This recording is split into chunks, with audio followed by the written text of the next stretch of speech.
Hello there, good evening. Welcome to Look North, our top story tonight. Early evidence shows Bradford's clean air zone is reducing pollution in the city and saving the NHS thousands of pounds a week. Improving the pollution levels, reducing pollution, we're seeing this knock-on improvement in the health of the population. The council leader says it's so successful it could be scrapped. We'll explain all.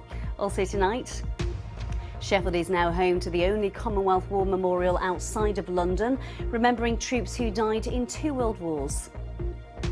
Painting to inspire hope. People with facial differences after cancer treatment see their portraits go on display in Leeds.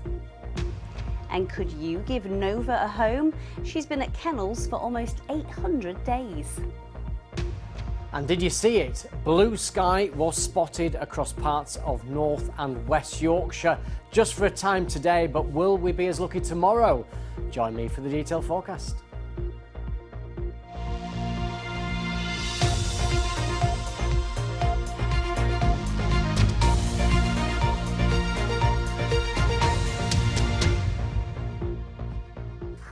Hello there, you're joining us on Wednesday's programme.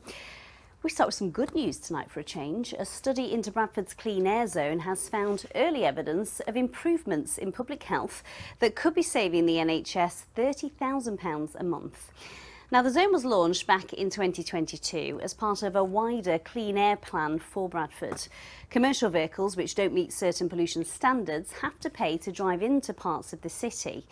The zone has raised over £17 million in payments and fines.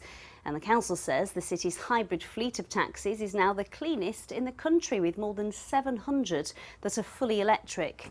So research by Born in Bradford has now observed the improvements in both respiratory and cardiovascular health. That's 1 year after the zone launched. The report authors have described these interim results as encouraging, but say it'll take another 2 years to complete the study. Our health correspondent Jamie Coulson reports. You're going to sit up nice and straight, and then you're going to breathe out. For asthma patients like David Rhodes, spikes in air pollution can bring on worrying symptoms like breathlessness and fatigue. It means he keeps a close eye on air quality and some days will choose to stay at home. I think there was a spell in September where it was bad for 3 days, and by the 3rd day I was quite worried and concerned as to whether I should use my rescue medication. We know that if we reduce air pollution, it has benefits across the board, but it really does benefit those patients whose respiratory symptoms are triggered by air pollution.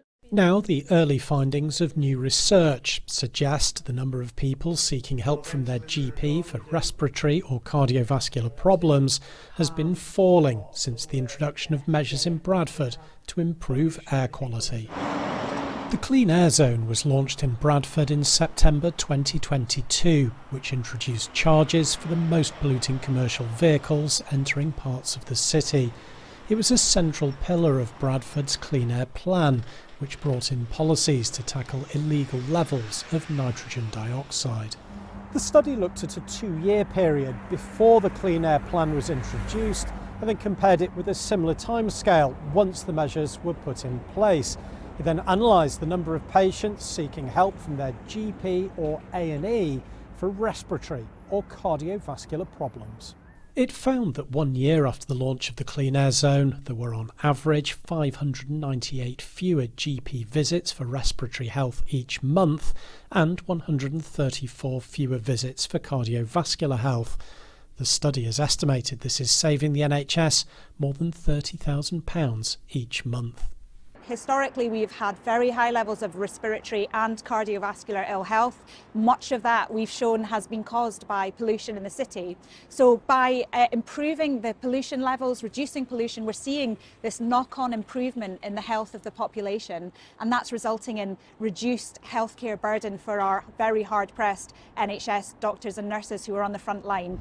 Researchers have stressed these are interim results and it will take 2 more years to fully understand the impact. Lovely to see you. But it is early evidence of the health benefits of improving the air we breathe. Jamie Coulson, BBC Look North.